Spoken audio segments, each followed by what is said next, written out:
ছোট করে পাঠাইতে পারো তাহলে দেশ গড়াইতে পারো, আর যদি না পারো দেশ ছাড়ি সবাই চলে যাবে। যদি খারাপ মনে হয় তাহলে বাদ করে যদি ভালো হয় বুঝছো, মন খারাপ করিও না। মানুষের প্রত্যাশা অনেক বেশি।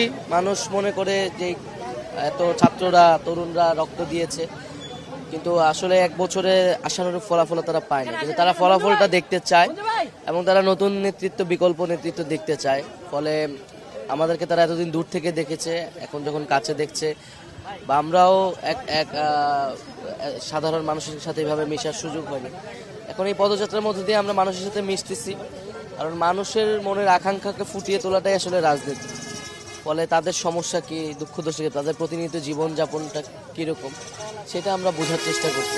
মানুষ পরিবর্তন চায়, পরিবর্তনের রাজনীতি দেখতে চায়। যে যদি আগের মতোই সব কিছু চলে তাহলে তো আসলে এত বড় বৈপ্লবিক ঘটনার প্রয়োজন ছিল না। তো ফলে মানুষের মধ্যে সে পরিবর্তনের আকাঙ্ক্ষা আছে। মানুষ চায় এরকম নেতৃত্ব, এরকম রাজনীতি যেখান থেকে একটা পরিবর্তনের সূচনা হবে এবং মানুষ তরুণদের উপর আস্থা রাখতে যাচ্ছে। অবশ্যই এনসিপি ধরে রাখবে। এনসিপি ধরে রাখার মধ্য দিয়ে এনসিপি রাজনৈতিক সাফল্য। এনসিপি যদি ধরে না রাখতে পারে তো সে রাজনৈতিকভাবে তাকে হারিয়ে যেতে হবে। তাই ইনশাল্লাহ আমরা চেষ্টা করতেছি মানুষের কাছাকাছি যাওয়ার, মানুষের আকাঙ্ক্ষাকে ধারণ করে রাজনীতি।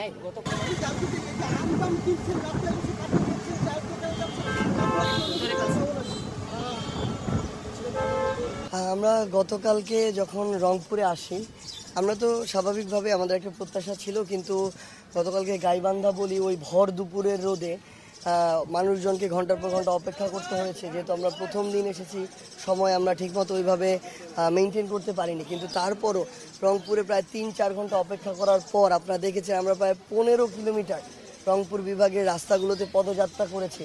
কিন্তু আমাদের যারা কেন্দ্রীয় কমিটির পক্ষ থেকে এসেছেন কিংবা সহযোদ্ধা, তারাও বিন্দুমাত্র ক্লান্তি এখানে দেখেননি। এবং কালকে আমরা অন্যরকম একটা উৎসাহ পেয়েছি, কয়েক হাজার মানুষ নিয়ে প্রায় 15 কিলোমিটারের পদযাত্রা। এবং মানুষজন আপনারা দেখবেন রাস্তার দুই পাশে ফুটপাত থেকে, বাসাবাড়ি থেকে, দোকানপাট থেকে কীভাবে হাত নাড়িয়ে আমাদেরকে সমর্থন দিচ্ছিলেন।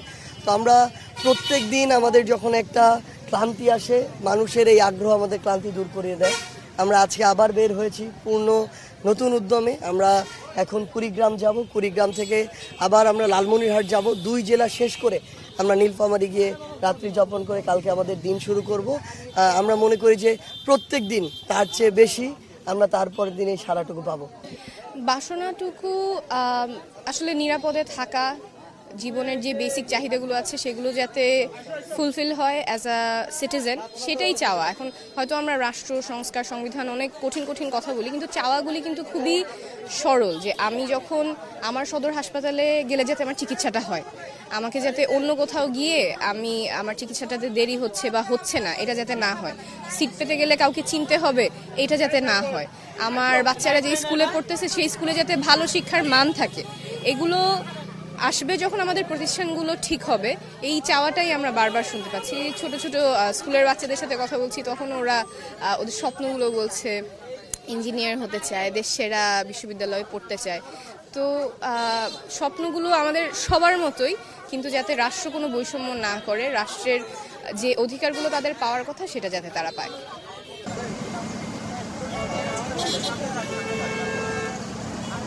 আমাদের কাছে বললো যে বারবার বিলেতে আমার ক্ষেত্রে এটা হয়েছে যে মানুষের আসলে কি ওই যে আতিথি পরায়ণ বাংলাদেশের মানুষ,